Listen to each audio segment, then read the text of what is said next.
Assalamualaikum warahmatullahi wabarakatuh.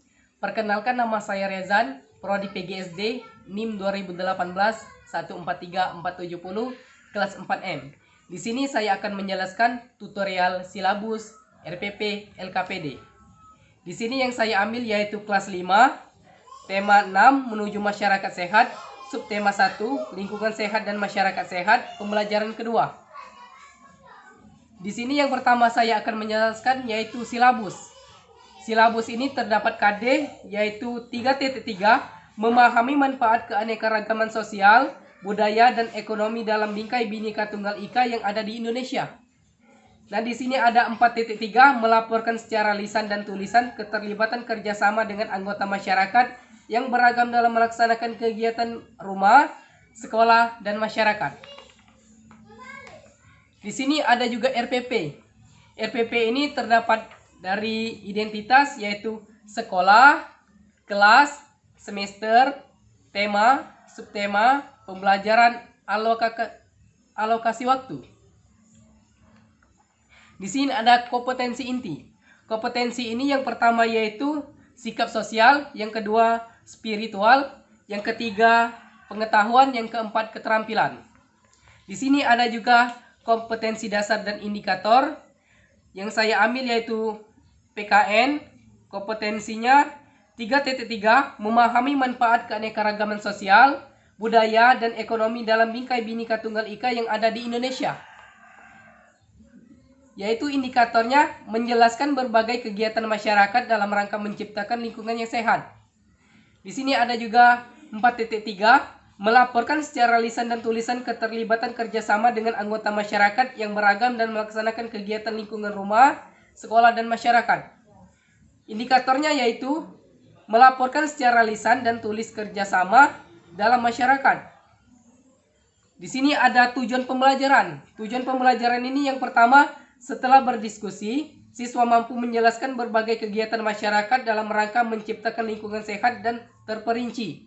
Yang kedua, setelah mencari informasi, siswa mampu melaporkan secara lisan dan kerjasama dalam masyarakat dalam menciptakan lingkungan sehat dan terperinci. Nah, di sini materi pembelajaran yaitu keanekaragaman sosial, budaya, dan ekonomi dalam bingkai Bhinneka Tunggal Ika yang ada di Indonesia. Metode yang saya gunakan yaitu ada ceramah, tanya jawab, penugasan. Di sini ada juga langkah-langkah pembelajaran. Langkah-langkah pembelajaran ada pembuka, inti, penutup. Pembuka, contoh pembuka yaitu guru mengucapkan salam, menyapa, dan menanyakan kabar anak didik. Terus mengecekkan kehadiran siswa, berdoa sebelum belajar. Nah, di sini kompetensi inti, di sini ada kegiatan inti. Kegiatan inti contohnya guru memberikan penjelasan kepada peserta didik tentang keanekaragaman sosial, budaya, ekonomi dalam bingkai Bhinneka Tunggal Ika yang ada di Indonesia. Itu contoh dari kegiatan inti.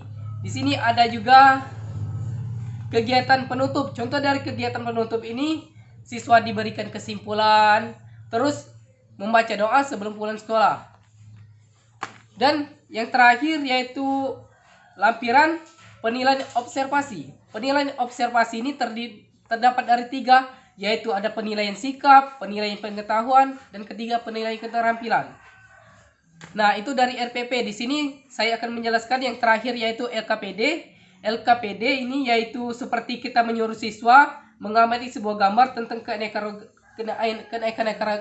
keanekaragaman sosial, budaya, dan ekonomi dalam bingkai Bhinneka Tunggal Ika yang ada di Indonesia. Seperti itulah contoh dari LKPD yang saya ketahui. Ya teman-teman, itulah dari tutorial dari saya. Assalamualaikum warahmatullahi wabarakatuh.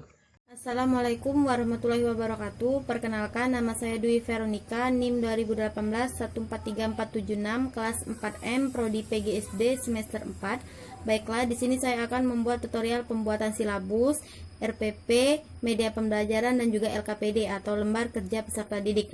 Baiklah, di sini saya akan menjelaskan silabus. Silabus yang saya ambil itu kelas 5 semester 2, tema 8 lingkungan sahabat kita, subtema 1 manusia dan lingkungan. Yang pertama ada KI, atau kompetensi inti. Yang pertama ada religius, kedua sosial, tiga pengetahuan, empat keterampilan. Yang kedua ada KD atau kompetensi dasar, fokus pada kepembelajaran PKN. 1.3 mensyukurin keragaman sosial masyarakat sebagai anugerah Tuhan Yang Maha Esa dalam konteks Bhinneka Tunggal Ika. 2.3 bersikap toleransi dalam keberagaman sosial budaya masyarakat dalam konteks Bhinneka Tunggal Ika. 3.3 menelaah keragaman sosial budaya masyarakat. 4.3 menyelenggarakan kegiatan yang mendukung keragaman sosial budaya dan masyarakat. Indikatornya 3.3.1 menyusun pertanyaan tentang keberagaman sosial budaya masyarakat. 4.3.1 mendiskusikan isi informasi yang diperoleh dari berbagai sosial budaya masyarakat. Nah, yang ketiga ada kegiatan pembelajaran di mana terdiri dari pendahuluan, inti, dan penutup. Yang keempat ada penilaian yang terdiri dari 3 juga, sikap, pengetahuan, dan juga keterampilan. Yang kelima alokasi waktu 1 hari, sumber belajar dari buku guru dan buku siswa kelas 5, tema 8, lingkungan sahabat kita, buku tematik terpadu kurikulum 2013. Nah, yang selanjutnya ada rencana pelaksanaan pembelajaran atau RPP. Yang pertama ada identitas sekolah, terdiri dari sekolah, yang SD Negeri 8 Banyuasin 1, kelas atau semester, kelas 5 semester 2, tema 8 lingkungan sahabat kita, subtema 1 manusia dan lingkungan, pembelajaran ke-6, alokasi waktu 1 hari. Yang pertama ada kompetensi inti atau KI. Yang pertama religius, kedua sosial, ketiga pengetahuan, dan keempat keterampilan. Yang kedua ada kompetensi dasar dan indikator pencapaian kompetensi. Fokus pada pembelajaran PKN. 1.3 mensyukurin keragaman sosial masyarakat sebagai anugerah Tuhan Yang Maha Esa dalam konteks Bhinneka Tunggal Ika. 2.3 bersikap toleransi dalam keragaman sosial budaya masyarakat dalam konteks Bhinneka Tunggal Ika. 3.3 menelaah keragaman sosial budaya masyarakat. 4.3 menyelenggarakan kegiatan yang mendukung keragaman sosial budaya masyarakat. Indikatornya 3.3.1 menyusun pertanyaan tentang keragaman sosial budaya. 4.3.1 mendiskusikan isi informasi yang diperoleh dari berbagai sumber terkait keragaman sosial budaya. Lanjut, yang ketiga itu ada tujuan pembelajaran. Yang pertama, melalui kegiatan membaca, siswa mampu mengidentifikasi keragaman sosial budaya dalam masyarakat. 2. Melalui kegiatan diskusi, siswa mampu mengidentifikasikan peristiwa pada teks. 3. Melalui kegiatan berdiskusi, siswa mampu mengidentifikasikan keragaman yang ditunjukkan dalam sebuah teks. Yang keempat, materi pembelajaran, yaitu teks yang menjelaskan, mengidentifikasikan keragaman sosial di lingkungan di sekitarnya berdasarkan jenis usaha. 5. Metode pembelajaran, pendekatan pembelajaran saintifik, metode pembelajaran simulasi, diskusi, tanya jawab, dan ceramah. 6. Media, alat, bahan, dan sumber belajar. Media, alat atau alat. 1. Teks bacaan. 2. Alat musik tradisional dari daerah masing-masing, dan sumber belajar dari buku guru dan buku siswa kelas 5, tema 8, lingkungan sahabat kita. Dan yang ketujuh ada langkah-langkah kegiatan pembelajaran. Pendahuluan. Kelas dibuka dengan salam, menanyakan kabar, dan mengecek kehadiran siswa. 2. Kelas dilanjutkan dengan doa dipimpin oleh salah satu seorang siswa. 3. Siswa diajak menyanyikan lagu Indonesia Raya. Guru memberikan penguatan tentang pentingnya menanamkan semangat kebangsaan. 4. Siswa diminta memeriksa kerapian diri dan kebersihan kelas. 5. Siswa memperhatikan penjelasan guru tentang tujuan, manfaat, dan aktivitas pembelajaran yang akan dilakukan. 6. Siswa menyimak penjelasan guru tentang pentingnya sikap disiplin yang akan dikembangkan dalam pembelajaran. Kegiatan inti, ayo membaca. Siswa membaca teks belajar toleransi dari permainan tradisional anak-anak dalam buku siswa. 2. Siswa diajak bertanya jawab mengenai isi teks. 3. Siswa dibagi dalam kelompok, setiap kelompok terdiri dari 7 orang. 4. Siswa berdiskusi mengenai hal-hal seperti tulislah peristiwa pada teks belajar toleransi dari permainan tradisional anak-anak. 5. Selanjutnya, secara bergantian setiap kelompok membacakan hasilnya. 6. Kegiatan ini bertujuan untuk memberikan pemahaman kepada siswa tentang mengurutkan dan menuliskan urutan peristiwa pada teks. 7. Siswa membaca teks mengenai permainan. 8. Siswa mencoba memainkan permainan. 8. Siswa menuliskan nilai-nilai yang terdapat pada permainan tersebut. 9. Siswa menyebutkan nama permainan tradisional di daerahnya. 10. Siswa memainkan permainan tradisional daerahnya lalu menuliskan pengalamannya saat memainkan permainan itu bersama temannya. 11. Kegiatan ini untuk memberikan pemahaman kepada siswa. Ayo bercerita. 1. Siswa diajak tanya jawab mengenai identitas lagu.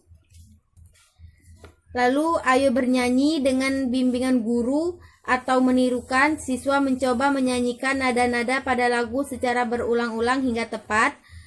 2. Siswa membaca syair lagu dengan cerita lalu menceritakan isi syair lagu. 3. Siswa menyanyikan syair lagu sesuai nada yang tepat dan ekspresi rasa syukur sesuai syair lagu. Ayo membaca. Siswa membaca teks tangga nada diatonis minor dengan cermat. Teknik membaca dapat menggunakan teknik membaca senyap atau membaca keras bergantian. 2. Siswa diajak bertanya jawab mengenai isi teks. Seperti 1. Apa pengertian tangga nada minor? 2. Apa ciri-ciri lagu bertangga nada minor? Dan yang terakhir itu adalah penutup. 1. Siswa bersama guru melakukan refleksi atas pembelajaran yang telah berlangsung. 2. Siswa bersama guru menyimpulkan hasil pembelajaran pada hari ini. 3. Siswa menyimak penjelasan guru tentang aktivitas pembelajaran pada pertemuan selanjutnya. 4. Siswa menyimak cerita motivasi tentang pentingnya sikap disiplin. 5. Siswa melakukan operasi semut untuk menjaga kebersihan kelas. 6. Kelas ditutup dengan doa bersama dipimpin oleh seseorang siswa. Lanjut yang ke-8 itu ada penilaian. Yang dinilai pertama teknik penilaian sikap, penilaian pengetahuan, dan juga penilaian keterampilan. Baiklah, saya akan menampilkan media pembelajaran saya yaitu audiovisual tentang melestarikan kebudayaan seperti permainan tradisional.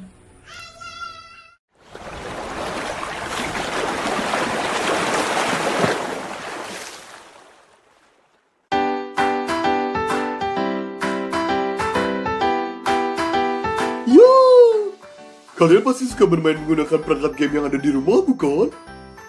Tapi selain itu, anak-anak Indonesia dan dunia juga punya permainan yang membutuhkan gerakan fisik loh. Selain olahraga permainan seperti sepak bola, bulu tangkis, dan bola basket, ada juga permainan-permainan yang lebih menyenangkan. Permainan itu sekarang dikenal sebagai permainan tradisional. Permainan-permainan ini ada yang dimainkan sejak zaman nenek moyang Indonesia loh. Tapi juga ada yang berasal dari negara lain. Sebut saja permainan kelereng, engklek, enggrong, lompat tali, gasing, petak umpet, yang juga dimainkan oleh anak-anak di seluruh dunia. Beberapa permainan tradisional yang diyakini asli dari Indonesia adalah congklak, gobak sodor, cublek-cublek suweng, lari tempurung, Dan masih banyak lagi permainan yang menjadi ciri khas dari beberapa provinsi di Indonesia. Permainan-permainan yang mengajak kalian untuk bermain dan berinteraksi ini perlu dilakukan karena kalian lebih aktif bergerak.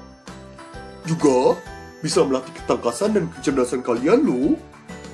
Ayo adik-adik, mau main apa nanti sore dengan teman-teman? Baiklah, selanjutnya saya akan menjelaskan pembuatan LKPD, yaitu untuk menguji kemampuan siswa, di mana siswa akan disuruh amatilah gambar di bawah ini dan tulislah apa nama permainan tradisional berikut. Nah, di lembaran LKPD ini juga itu terdapat penilaian pengetahuan, sikap, dan juga keterampilan. Oke, mungkin ini saja penjelasan singkat saya tentang tutorial pembuatan silabus, RPP, media pembelajaran, dan juga LKPD. Wassalamualaikum warahmatullahi wabarakatuh. Assalamualaikum warahmatullahi wabarakatuh. Perkenalkan, nama saya Nur Salsabila, NIM 2018143480. Baiklah, di sini saya akan menjelaskan tentang silabus, RPP, dan LKPD. Baiklah, yang pertama saya akan menjelaskan tentang silabus. Silabus adalah rencana pembelajaran pada suatu mata pelajaran. Komponen silabus yaitu terdiri dari identitas, kompetensi dasar, dan kompetensi inti. Baiklah, yang selanjutnya yaitu ada RPP. Komponen RPP yaitu terdiri dari identitas. Di dalam identitas itu meliputi nama sekolah, kelas, semester, tema, subtema, pembelajaran, dan alokasi waktu. Selanjutnya yaitu yang kedua yaitu ada kompetensi inti. Kompetensi inti ini terbagi menjadi 4. KI 1 yaitu sikap spiritual, KI 2 yaitu sikap sosial, KI 3 yaitu pengetahuan, KI 4 yaitu tentang keterampilan. Yang ketiga itu ada kompetensi dasar. Kompetensi dasar ini sendiri dilihat dari silabus yang telah dibuat. Baiklah, yang keempat yaitu ada indikator. Indikator adalah kemampuan yang harus dicapai peserta didik. Untuk membuat indikator ini sendiri yaitu harus melihat sikap aktif, kognitif, dan psikomotorik peserta didik. Baiklah, yang kelima yaitu ada tujuan pembelajaran. Tujuan pembelajaran ini dibuat berdasarkan rumus ABCD, audience, behavior, condition, dan degree. Baiklah, yang keenam yaitu ada materi pembelajaran. Materi pembelajaran dibuat sesuai dengan rumusan indikator pencapaian. Yang ketujuh yaitu ada metode pembelajaran. Yang kedelapan yaitu ada langkah-langkah pembelajaran. Langkah-langkah pembelajaran ini terbagi menjadi 3, yaitu ada pendahuluan, ada inti, dan ada penutup. Yang kesembilan yaitu ada sumber dan media pembelajaran. Di sini saya menggunakan media pembelajaran, video pembelajaran atau PowerPoint. Sumber yaitu buku guru atau buku siswa. Yang terakhir yaitu ada penilaian. Penilaian ini biasanya menilai sikap afektif, kognitif, dan psikomotorik peserta didik. Baiklah, yang selanjutnya yaitu ada LKPD atau lembar kerja peserta didik. Di sini saya menyuruh siswa untuk berpasangan, yaitu saling mewawancarai tentang keberagaman suku dan budaya di lingkungan sekitar. Baiklah, mungkin itu saja yang bisa saya paparkan. Apabila ada kesalahan, saya mohon maaf. Kepada Allah, saya mohon ampun. Wassalamualaikum warahmatullahi wabarakatuh. Assalamualaikum warahmatullahi wabarakatuh. Perkenalkan, nama saya Ochizu Julitasari. Di sini saya akan menjelaskan cara pembuatan RPP. Yang pertama yaitu pengertian dari RPP adalah kegiatan pembelajaran tatap muka untuk satu pertemuan atau lebih. RPP dikembangkan dari silabus untuk menggerakkan kegiatan pembelajaran kepada peserta didik dalam mengupayakan kompetensi dasar. Saya akan melanjutkan pengertian dari kompetensi inti.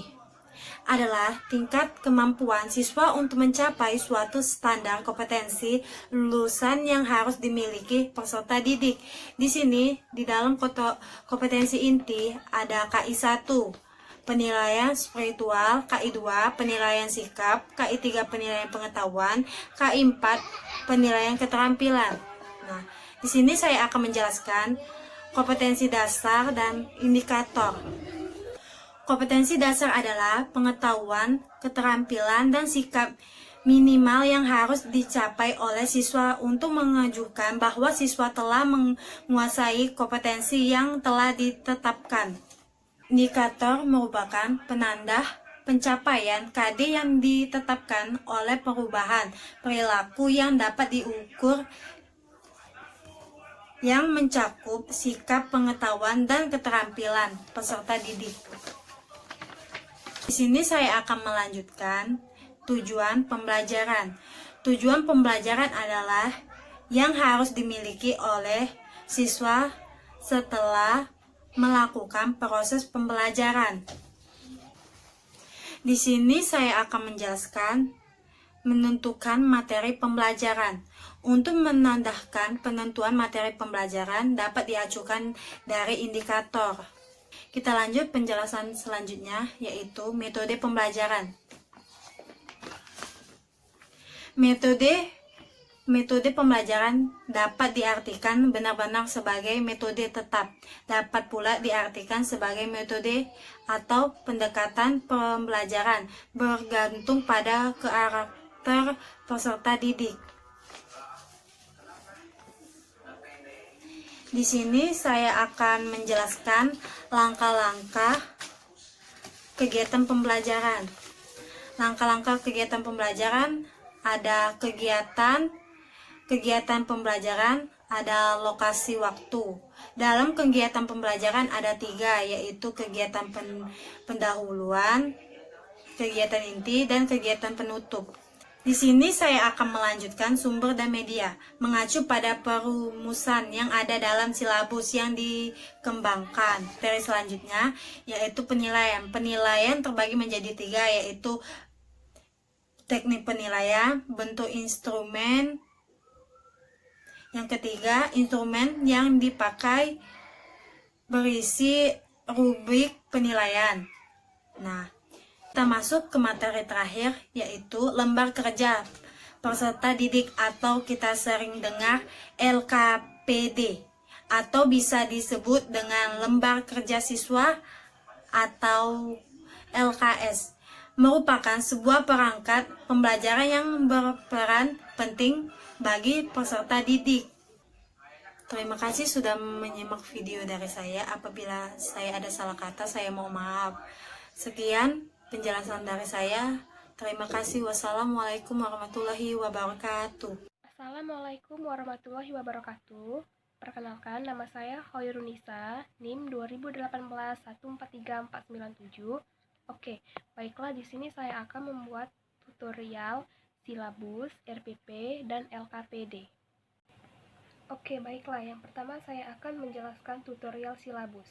Silabus adalah perencanaan pembelajaran pada suatu masa pembelajaran. Silabus terdiri dari identitas, kompetensi dasar, dan kompetensi inti. Dan selanjutnya RPP. Di dalam RPP yaitu terdapat identitas sekolah, seperti nama sekolah, kelas atau semester, tema, subtema, muatan pembelajaran, pembelajaran keberapa, dan alokasi waktu. Kedua, menuliskan kompetensi inti. Kompetensi inti adalah tingkat kemampuan untuk mencapai standar kompetensi lulusan yang harus dimiliki oleh peserta didik pada setiap tingkat kelas atau program, dan terbagi menjadi 4 bagian, yaitu KI 1 sikap spiritual, KI 2 sikap sosial, KI 3 pengetahuan, dan KI 4 keterampilan. Dan yang ketiga yaitu kompetensi dasar. Kompetensi dasar adalah kemampuan untuk mencapai kompetensi inti yang harus diperoleh oleh peserta didik melalui pembelajaran dan dikembangkan dengan memperhatikan karakteristik peserta didik, kemampuan awal, serta ciri dari suatu pelajaran. Yang keempat, indikator. Indikator adalah perilaku yang dapat diukur atau diobservasi untuk menunjukkan keterampilan kompetensi dasar tertentu yang menjadi acuan penilaian mata pelajaran yang mencakup pengetahuan, sikap, dan keterampilan. Selanjutnya, tujuan pembelajaran adalah suatu proses dari hasil belajar yang diharapkan terjadi, dimiliki, atau dikuasai oleh peserta didik setelah mengikuti kegiatan pembelajaran tertentu dengan menggunakan rumus ABCD. 6. Materi ajar adalah segala bentuk materi yang digunakan untuk membantu guru dalam melaksanakan kegiatan belajar mengajar. 7. Metode pembelajaran adalah suatu proses penyampaian materi pendidikan kepada peserta didik yang dilakukan secara sistematis dan teratur oleh tenaga pengajar atau guru. 8. Langkah pembelajaran, yaitu terbagi menjadi 3. Di antaranya pendahuluan, inti, dan penutup. Kegiatan pendahuluan adalah kegiatan awal suatu proses pembelajaran. Yang kedua, kegiatan inti, merupakan proses pembelajaran untuk mencapai KD atau kompetensi dasar yang dilakukan secara interaktif peserta didik untuk berpartisipasi aktif sesuai dengan bakat dan minat. Yang ketiga, yaitu penutup, merupakan kegiatan yang dilakukan untuk mengakhiri suatu pembelajaran, dapat dilakukan dengan membuat rangkuman atau kesimpulan penilaian. Selanjutnya, alokasi waktu adalah pemanfaatan waktu pembelajaran pada mata pelajaran tertentu. Oke, baiklah. Mungkin itu saja yang dapat saya sampaikan. Saya ucapkan wassalamualaikum warahmatullahi wabarakatuh. Terima kasih. Assalamualaikum warahmatullahi wabarakatuh. Perkenalkan, nama saya Nurhodica, NIM 2018143464. Saya di sini akan membuat tutorial membuat RPP, silabus, LKS, dan media pembelajaran. Di sini saya akan membuat media pembelajaran, materi SD kelas 5, tema 1, subtema 2, KD 3.1 mengidentifikasi nilai-nilai Pancasila dalam kehidupan sehari-hari. Istilah Pancasila terdiri dari kata Sengkarta, yaitu panca yang berarti 5 dan sila berarti prinsip. Pancasila terdiri dari 5 prinsip yang tidak dapat dipisahkan dan saling berkait. Sila pertama, ketuhanan yang Maha Esa.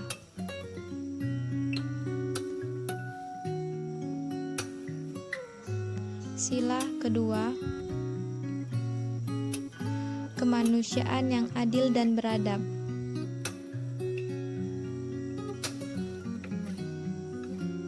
Sila ketiga,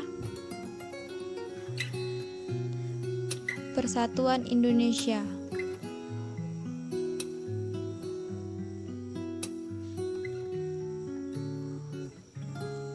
Sila keempat,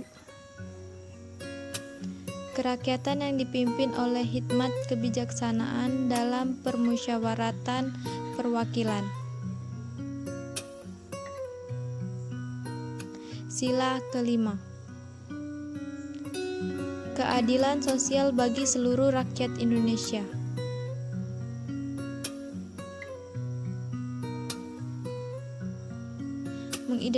Mengidentifikasi nilai-nilai Pancasila dalam kehidupan sehari-hari.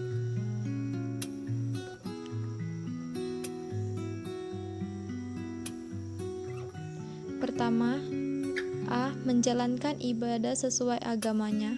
B. Percaya bahwa Tuhan itu ada.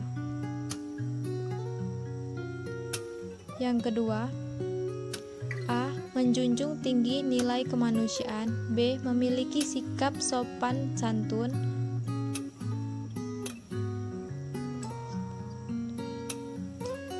Ketiga, A. Rela berjuang dan berkorban demi bangsa. B. Memiliki rasa cinta tanah air.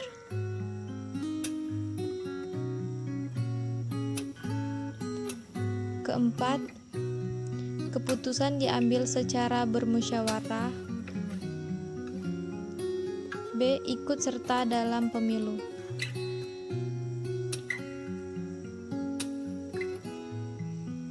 Kelima, meningkatkan kepekaan sosial. B. Saling tolong-menolong.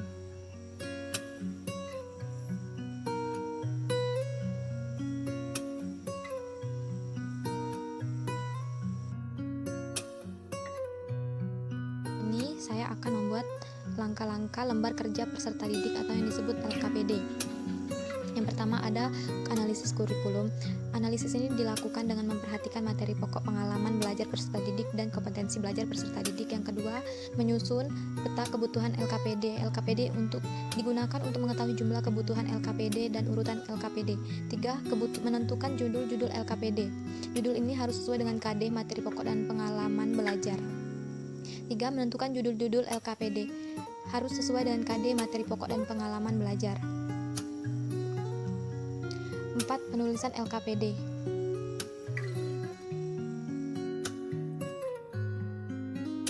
Hal-hal yang harus diperhatikan dalam membuat lembar kerja peserta didik atau yang disebut LKPD.